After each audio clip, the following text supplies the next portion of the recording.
데살로니가 교회의 좋은 장점 세 가지를 들어서 한 주씩 그 말씀을 전하고 있습니다.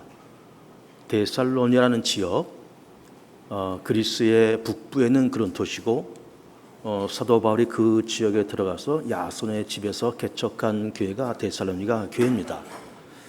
오랜 동안 목회하지는 않았지만 갑자기 핍박이 찾아오면서 이제 바울은 다른 곳으로 이주를 했고, 그런 핍박 속에서도 믿음으로 역사하고 사랑으로 수고하고 소망으로 인내하는 그 데살로니가 교회를 칭찬하면서 본받을 만한 교회다, 이렇게 하면서 칭찬하고 있는 내용을 우리가 지금 보고 있습니다. 그러면서 지난주에는 그 첫 번째 시간 믿음의 역사를 얘기했고, 오늘은 두 번째 사랑의 수고를 이제 말씀을 드리고, 또 다음 주는 소망의 인내, 이렇게 말씀을 진행을 하도록 하겠습니다. 지난주 그 믿음의 역사라 그럴 때 역사는 일, 사역, 활동, 그런 거라 그랬잖아요. 그래서 무엇인가 내가 하는데 그것의 시작과 출발과 동기가 뭐냐, 그저 어떤 자기의 야망이나 사사로운 어떤 욕심이나 어떤 공명심이나 그런 것에 의해서 하는 일이냐, 아니면 정말 믿음과 하나님의 영광을 위해서 하나님을 기쁘게 해드리기 위해서 하는 그런 일이냐라는 것이 다르다 그랬습니다. 그래서 믿음으로 시작된, 믿음이 동기가 된 그런 일, 이것이 믿음의 역사다, 이렇게 말씀을 드렸어요. 그러면서 오늘 이제 두 번째 시간으로 이제 사랑의 수고를 이제 말씀을 드리는 건데, 수고라고 하는 것은 이제 어떤 희생, 그리고 자기 양보, 또 자기 비하, 그리고 또 배려, 이런 것을 다 이제 수고라고 그렇게 이야기합니다. 그리고 동시에 우리 다른 버전의 성경을 보면은 노동으로 번역한 그런 것도 있습니다. Labor of Love 해가지고 사랑의 노동, 사랑의 수고, 이렇게 번역을 한 그런 버전도 있어요. 사랑은 수고가 들어가고 동시에 노동이라고 할 만한 그런 노동이 필요하다, 그런 거잖아요. 그럼 사랑에 왜 노동이 필요할까? 그럼 사랑이 도대체 뭐길래 노동이 필요할까? 이렇게 보면 우리가 이제 사랑을 흔히 어떤 육감적이고 어떤 감성적인 그런 사랑을 늘 합니다.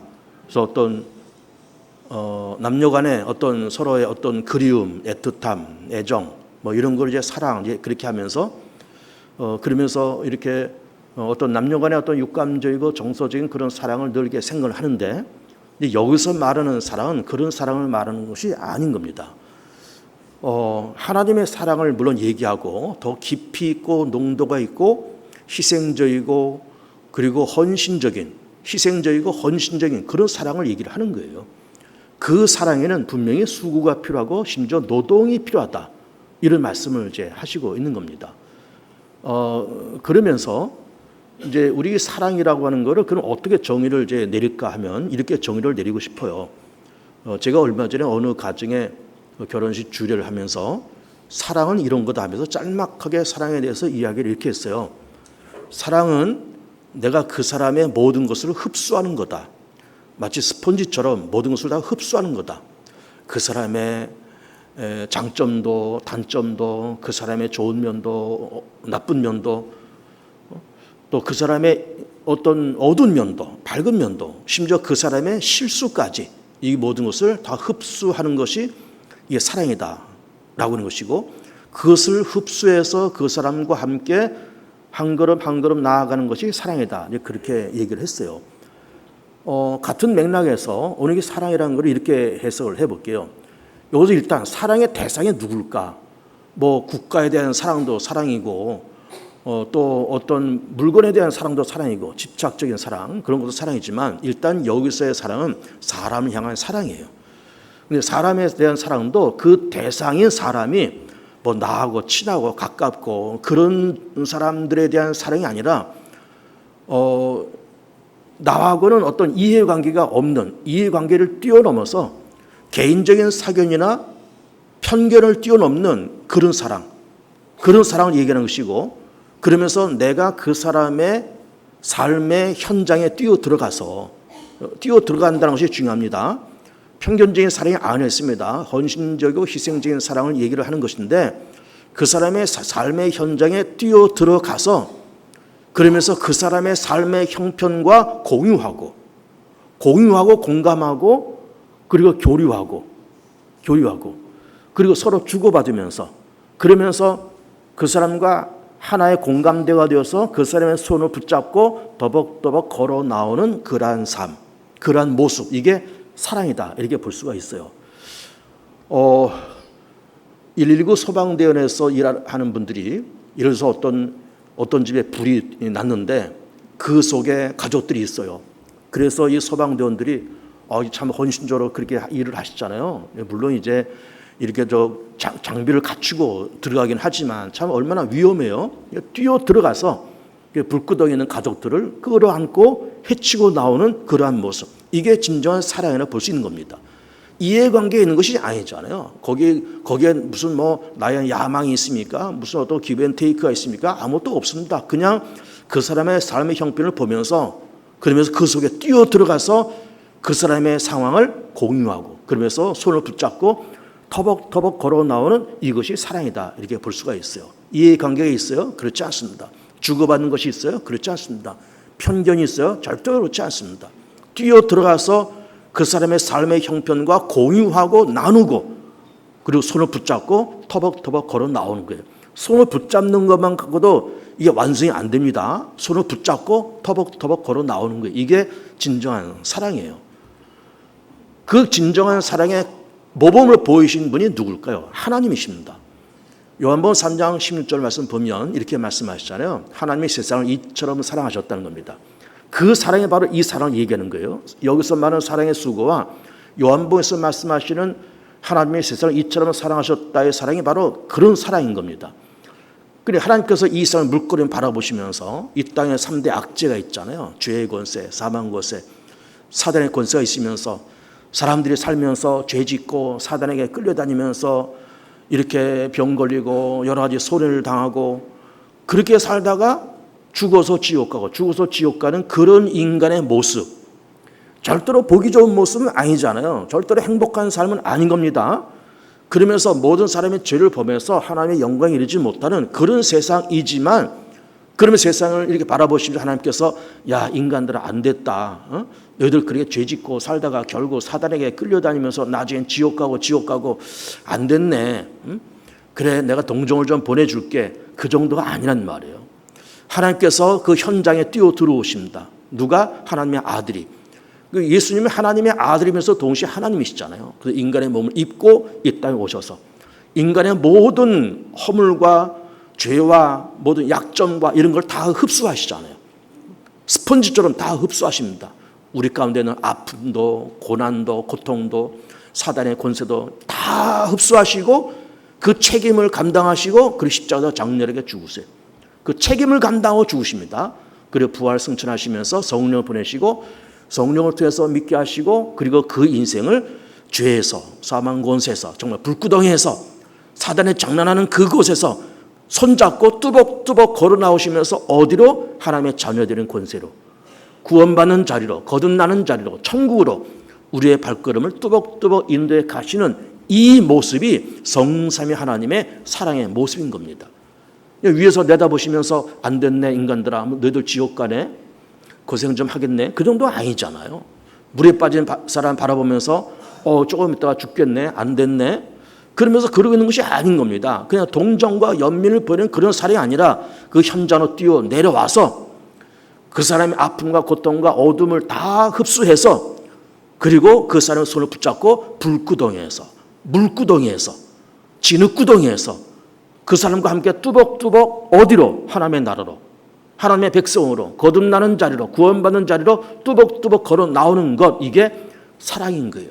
거기에 무슨 이해관계가 있어요? 무슨 주고받는 것이 있어요? 무슨 계산적인 것이 있습니까? 절대로 없습니다.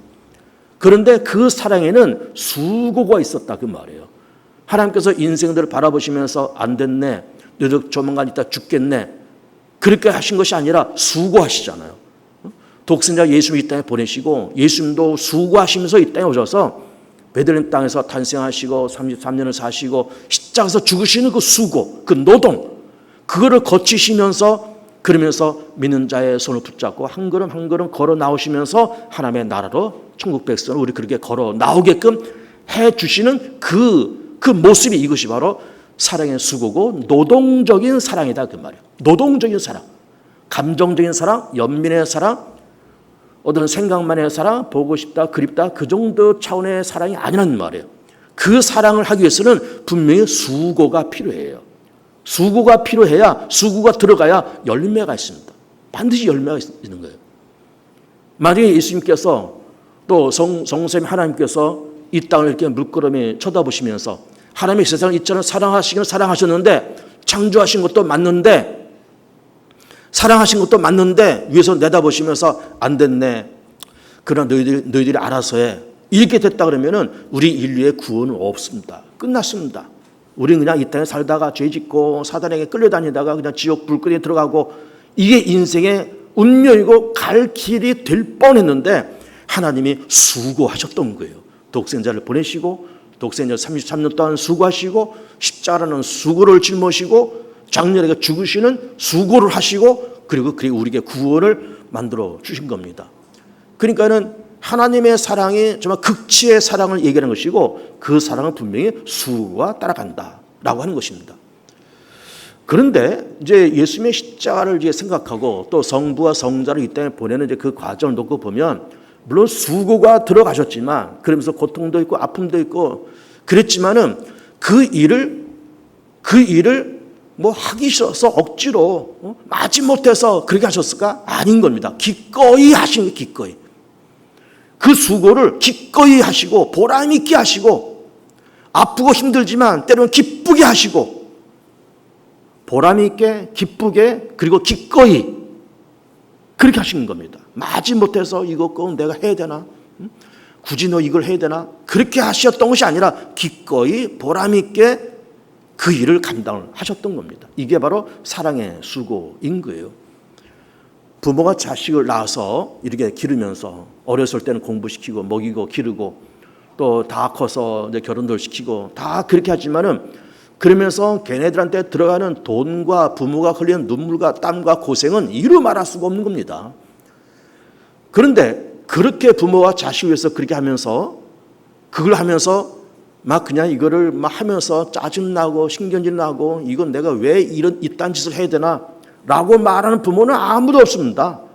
어쨌든 있는 거 없는 것 해서 다 그렇게 하면서 더 해주지 못해서 안달이지, 뭐 이거네 굳이 이렇게 해야 돼 하면서 짜증내고 신경이 내면서 그렇게 하는 부모는 아무도 없습니다. 왜 그럴까요? 내가 내 몸으로 낳은 내 새끼이기 때문에 그래요.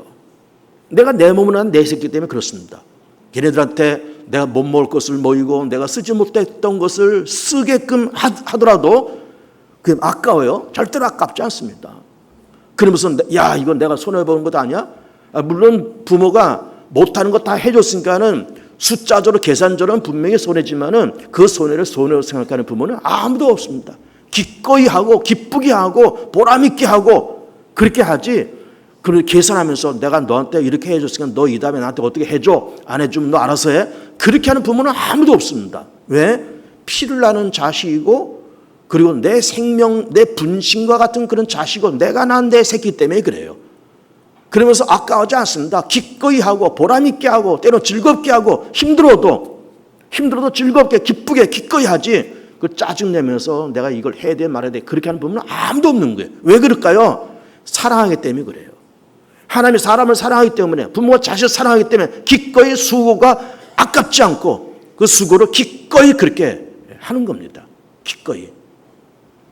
제가 이제 우리 개봉중앙교회에서 한 20년 가까이 목회를 이제 해오는데, 그동안 사실은 내가 그동안 지내왔던 얘기를 거의 안 했습니다.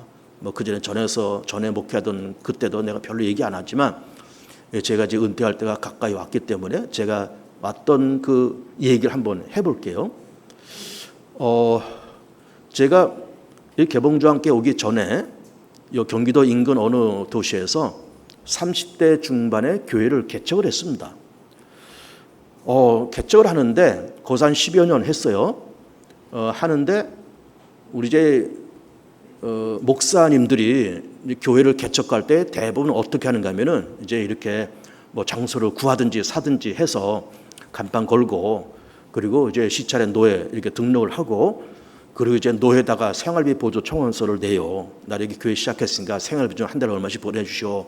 또 이 교회 저 교회, 이 교회다가 10만 원, 저 교회다가 10만 원, 또 아는 지인들 찾아다니면서 10만 원씩 보내달라.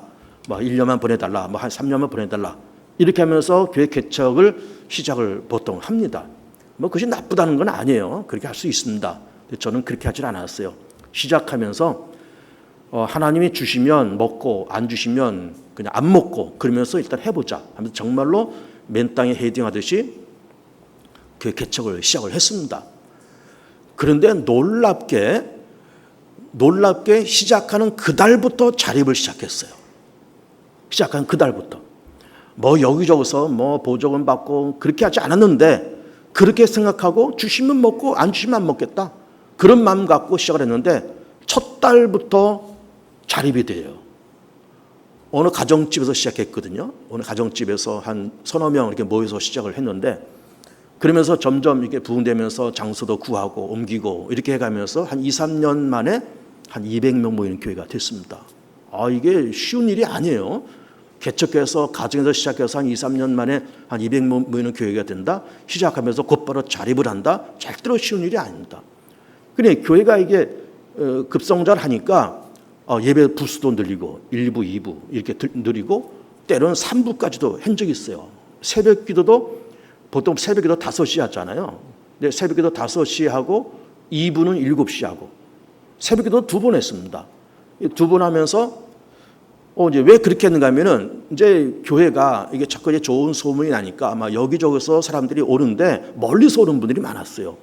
그러면 새벽 5시에 새벽 기도 오려면 새벽 기도를 가고는 쉽고 너무 멀고 그때 무슨 교통편도 좋지 않고 그래서 이제 이렇게 고민하다가 그럼 새벽 기도 2번 하자. 7시 하자. 그래서 가까운 사람들은 이제 5시에 모이고 좀 먼 사람들 7시에 모이고 그렇게 하면서 또 이렇게 좀 교통이 좋지 않으니까는 차량 운행을 좀 하자. 이렇게 됐습니다. 그래서 내가 직접 차량 운행을 했는데 일단 5시에 일부를 하려면 언제 일어나야 돼요? 4시에 일어나요. 4시에. 4시에 일어나서 그냥 고양이 세수하고 그리고 봉고차 시동 걸고 한 바퀴 돌면서 일부 드릴 사람들을 데리고 와서 5시 새벽 기도를 하고 끝나면 그분들 데려다 드리고 또 2부 드릴 사람들 또 데리고 와서 7시에 2부를 하고 끝나면 그분들 또 데려다 주고 그리고 집에 와요. 그리고 집에 오면은 그게 8시가 되는 거예요. 그럼 4시에 일어나서 고양이 세수하고 새벽 기도 2번 하고 차량 운행을 1부, 2부 다 하면서 8시에 끝나면서 그러면서 이제 새벽 기도를 그렇게 운영을 했습니다. 이렇게 새벽 기도를 2번 하고 차량 운행을 하면서 이게 힘들다, 고생스럽다라는 생각을 단 한 번도 해본 적이 없습니다. 단 한 번도. 왜 그럴까요? 이건 내가 세운 교회고 교인들이 와주니까 고맙고 시작하자마자 이렇게 자립이 되고 2, 3년 만에 한 200명 모이는 교회가 되고 얼마나 감사하고 기뻐요. 그러니까는 해도 이게 수고다. 이게 내가 괜히 헛고생이다. 그런 생각, 아깝다, 힘들다, 괴롭다. 그런 생각 전혀 들지 않았습니다. 그래서 기쁘고 감사하고 기꺼이 그런 일을 해나갔죠. 그런 일을 몇 년을 했느냐? 10년을 했습니다. 10년을. 그런 새벽기도 운영을 10년을 했습니다.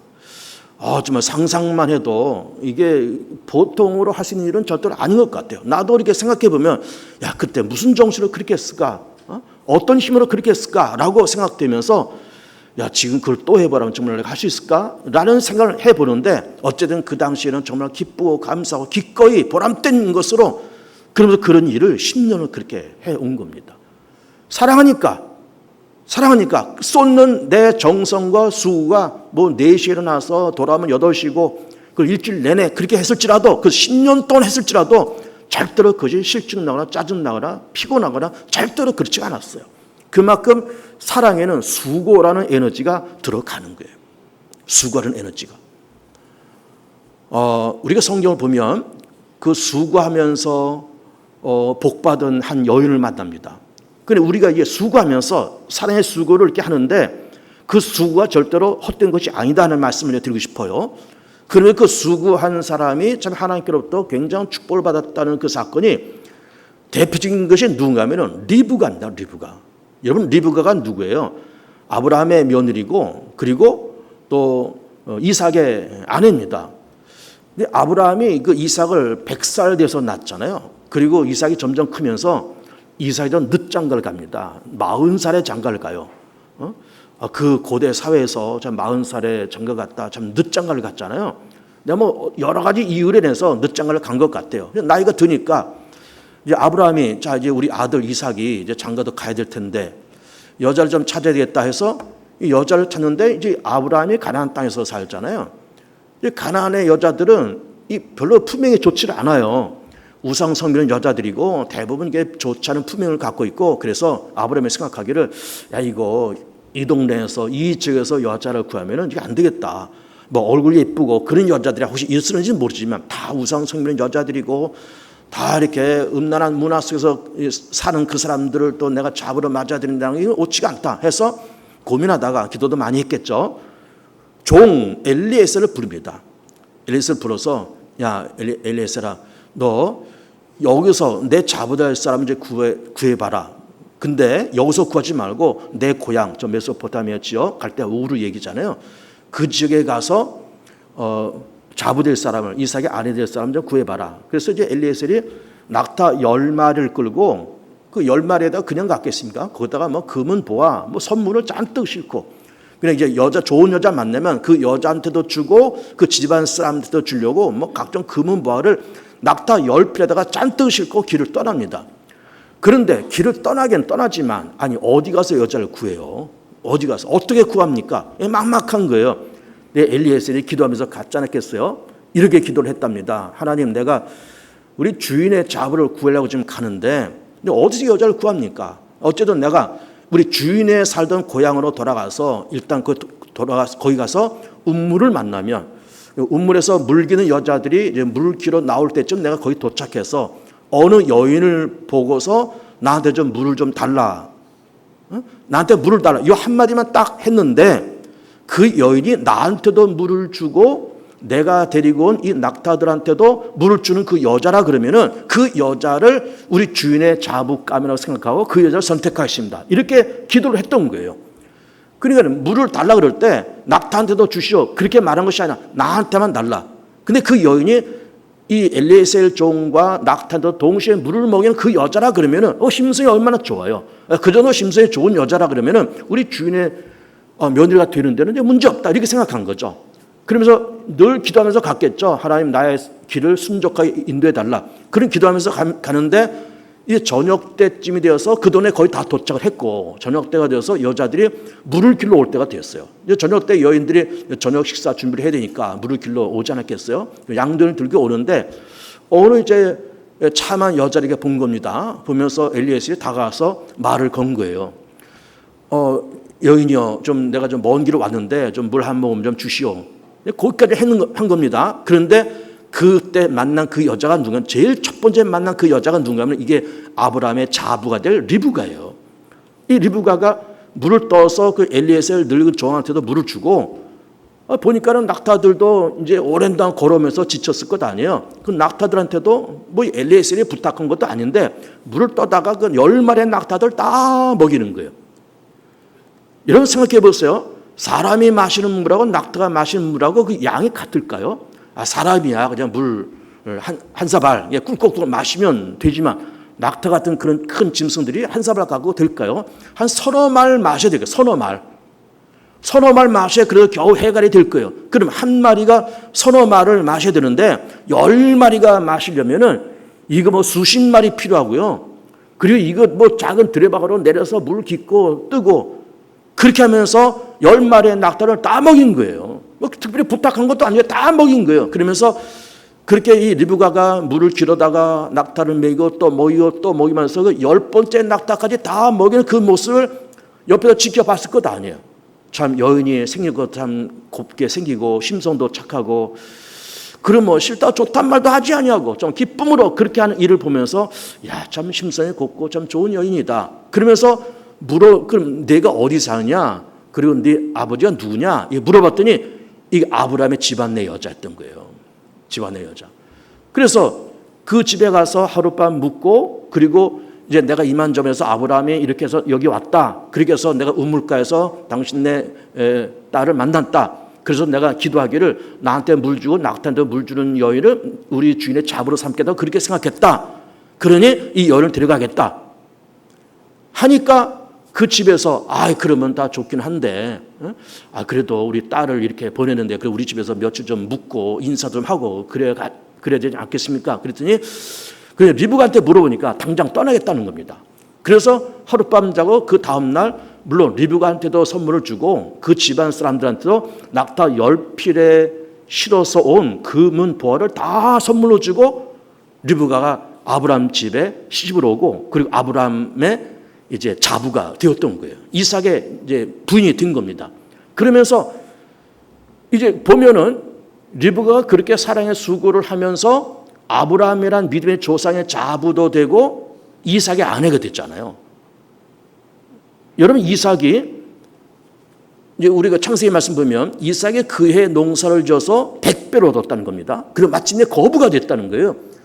그래 이 리브가는 그렇게 이 엘리에셀한테 정선호 대접하고 낙타들한테 그걸 대접하는 그 사랑의 수고를 한 것뿐인데 하나님께서 그 여인을 좋게 보시고 이쁘게 보시면서 믿음의 조상인 아브라함의 자부가 되고 이삭의 아내가 되고 부잣집 사모님이 된 거예요. 부잣집 사모님. 이삭이 거부가 됐다 그랬잖아요. 거부가 된 이삭의 부인이니까 부잣집 사모님이잖아요. 그렇게 된 겁니다. 그러니까는 내가 사랑하고 수고한 것에 절대로 공짜는 없는 겁니다. 하나님께서 그만큼 상과 보상을 해 주신다고 말씀을 하시고 있는 겁니다. 여러분 우리는 그러면 사랑의 수고를 한다 그럴 때 누구를 사랑해야 될까? 제일 먼저요 우리 자신을 사랑해야 됩니다. 뭐 우리가 교회도 사랑하라, 뭐 예수님 사랑해라, 하나님 사랑해라 다 좋은데 우리는 그 얘기를 너무나 많이 들었고 자기 자신부터 사랑을 해야 돼요. 그럼 자기 자신을 사랑한다고 하면은 무슨 이기주의자가 되라는 얘기일까? 그것이 아니에요. 그것이 아니고 자기를 사랑한다고 하는 거는 잘 살아야 되고 자기 관리를 잘해야 된다 그 말이에요. 자기를 사랑하는 사람은 자기 인생을 관리하고 그리고 세상을 잘 살아가는 거예요. 여러분 잘 먹고 잘 산다는 것이 무슨 뭐 고급진 음식을 먹고 고급진 의복을 얻고 그런 거면 잘 살고 잘 먹고 잘 사는 거예요? 아니에요. 자기 관리를 잘해가는 사람이 잘 사는 거예요. 자기 관리를 잘하는 사람이. 여러분 세상은 한 번 살다가 뭐 잘못되면 두 번째 사는 세상은 절대로 없습니다. 인생은 연습이 없어요. 인생 연습이 없고 태어나자마자 본 게임이에요. 그래서 우리는 세상 살면서 잘 살아야 되고 잘 산다는 말은 뭐예요? 자기 관리를 잘해야 돼요. 왜? 한 번밖에 없기 때문에 그래요. 이게 안 되면 그 다음에 하지. 연습 경기니까 본 게임을 잘하면 되지. 아니라니까요. 당장 태어나자마자 본 게임이라니까요. 그러면서 자기를 사랑하고 자기 인생 관리를 잘 해나가야 돼요. 가정, 교회, 자기 직업 이 관리를 잘 해나가야 돼요. 들어먹지 말고 자기 직업도 들어먹지 말고 이 들어먹지 말고 자기 인생과 자기 가정과 자기 생업의 현장을 잘 관리를 해나가, 잘 다스려 나가야 돼요. 교회 생활도 잘 다스려 나가야 돼요. 관리를 잘 해야 됩니다. 그래서 그렇게 하려면 수고를 많이 해야 됩니다. 자기 자신에게 시간도 투자하고 기도도 투자하고요. 자기 관리를 잘 해나가야 돼요. 착하고 충성된 종이라고 하는 것이 무슨 뭐 일만 했다고 착한 충성된 종이 아닙니다, 여러분. 자기 자신을 본인의 관리를 잘한 것도 착하고 충성된 종이에요. 하나님께서 위에서 이렇게 내다보시면서 우리가 언젠가 거기 갈 것 아니에요. 가면 야 너 뭘 했구나 했던 그 사역만이 문제 아니라 내가 보니 너는 참 네 관리를 참 잘했어. 착하고 충성된 종이야. 그렇게 이게 그래야 되는 거지. 무슨 뭐 돈도 벌고 별것도 다 했지만 다 했는데 자기 관리를 잘 못해서 이게 좀 인생이 좀 이상해졌다 그러면은 이게 착하고 충성된 종이라고 부름받기 어렵습니다. 그러니까는 착하고 충성된 종이라고 하는 그 말은 네가 적은 일에 충성했으니 더 큰 일을 맡겠다는 그 말은 무슨 일을 해서 뭐 이것도 하고 저것도 하고 내가 전도를 몇 명 하고 내가 무슨 돈을 이만큼 벌어도 남들한테 내가 이렇게 투자를 하고 남들을 이렇게 다 이렇게 내가 봉사를 활동을 하고 그런 것이 아니라 자기 자신에 대한 관리를 어떻게 잘해왔느냐 이게 작은 일이고 이게 인생을 잘 사는 것이고 자기 관리 이게 자기를 사랑하는 겁니다. 이기주의자가 되란 말이 아니에요. 자기 자신을 잘 관리해 나가는 거예요. 그래서 자기 자신을 관리해 나가는 것도 수고가 필요하잖아요. 기도도 해야 되고 봉사도 해야 되고 힘든 것도 견뎌야 되고 할 말도 좀 절제할 줄 알아야 되고 어떤 공동체 질서도 잘 지켜나가야 되고 그러면서 자기 자신을 잘 관리해 나가는 것, 이것이 착하고 충성된 정이고 이것이 적은 일에 충성해서 더 큰 일을 맡기겠다는 하나님의 칭찬의 내용이더라라고 하는 겁니다. 사랑의 수고. 데살로니가 교회는 그런 교회였고 우리도 사랑하세요. 교회를 사랑하시고 여러분 자신을 사랑하시고 다 사랑하시는데 거기에 수고하십시오. 그 수고하시면 좋은 결과가 있고 좋은 상급이 있을 줄 믿습니다. 그래서 우리 다 주님 앞에 섰을 때 착하고 충성된 종이라는 말을 들어야 되고 적은 일에 충성했다는 말을 들어야 됩니다. 그래서 하나님께로부터 세상 사람들로부터 칭찬받고 인정받는 모든 교우들 다 되시기를 축복합니다.